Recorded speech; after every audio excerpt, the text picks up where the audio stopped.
राजकुमारी और मेंढक की कहानी। Romantic story in Hindi. एक समय की बात है। तारागढ़ की राजकुमारी अपनी सुंदरता के लिए बहुत ही प्रसिद्ध थी। राजकुमारी अक्सर अपने महल के बगीचे में अपनी दासियों के साथ हंसी ठिठोले किया करती थी। एक दिन राजकुमारी को महल से बाहर जाने की इच्छा हुई। उसने अपनी सखियों के साथ गांव घूमने की योजना बनाई और अगले ही दिन वो बिना किसी को बताए गांव घूमने के लिए निकल गई। गांव में मिला बोलने वाला मेंढक। राजकुमारी अपनी सखियों के साथ गांव घूम रही थी। घूमते घूमते वह एक तालाब के पास पहुंची। राजकुमारी थक गई थी तो आराम करने के लिए वह तालाब के पास ही बैठ गई। तालाब देखने में बहुत ही सुंदर था। उसमें सफेद और गुलाबी रंग के कमल के फूल खिले हुए थे। राजकुमारी एकटक उसे देख रही थी कि तभी उसका हार नदी में गिर गया। वह हार उसे उसके पिता ने दिया था। राजकुमारी की सखियां उसके लिए भोजन का इंतजाम करने गई थी तो वह कोई भी था जो उस हार को तालाब से निकल सके। ये सोचकर वह बहुत ही दुखी हो गई और रोने लगी।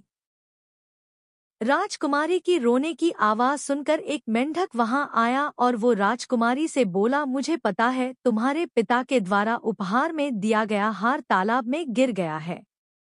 मैं वो तुम्हें लाकर वापस दे सकता हूँ, लेकिन तुम्हें मुझे अपने साथ रखना होगा।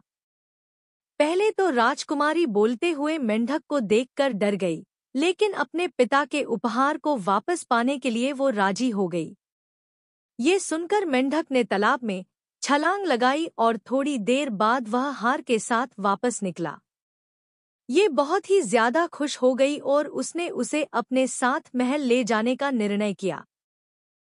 कुछ समय बाद राजकुमारी की सखियां खाना लेकर वहां आई। सबने बैठकर मजे से खाना खाया और वापस महल में चले गए। राजकुमारी ने अपने पल्लू में मेंढक को छुपा लिया और उसे भी वह महल में ले आई। अब राजकुमारी अक्सर उस मेंढक से बात करने लगी। वह उसे अपने सुख दुख की सभी बातें बताने लगी। राजकुमारी को अब मेंढक की आदत सी हो गई थी। लेकिन एक दिन राजकुमारी किसी काम से बाहर गई थी। मेंढक को वह अपने कमरे में ही छोड़ कर गई थी। लेकिन कुछ सैनिकों से मेंढक को वह देख लिया। उन्होंने उसे पकड़कर मेंढक को बाहर फेंक दिया। राजकुमारी जब वापस आई और जब उसे ये सब पता चला तो वह फूट फूट कर रोने लगी। लेकिन राजकुमारी की रोने की आवाज सुनकर मेंढक वहां वापस आ गया। मेंढक को अपनी आंखों के सामने देखकर वह बहुत ही खुश हो गई और खुशी खुशी में उसने मेंढक की चूम लिया। राजकुमारी के चुंबन से मेंढक एक राजकुमार में बदल गया जो देखने में बहुत ही ज्यादा सुंदर था। राजकुमारी ने जब राजकुमार से उसकी हालत का राज पूछा तो राजकुमार ने राजकुमारी को बताया कि एक दुष्ट जादूगर ने उसे मेंढक में बदल दिया था। जादूगर के श्राप को प्यार से ही तोड़ा जा सकता था और राजकुमारी ने वही किया। राजकुमारी के प्यार भरे चुंबन से वह फिर से इंसान बन गया था। इसके बाद राजकुमार और राजकुमारी ने शादी कर ली और दोनों खुशी खुशी रहने लगे।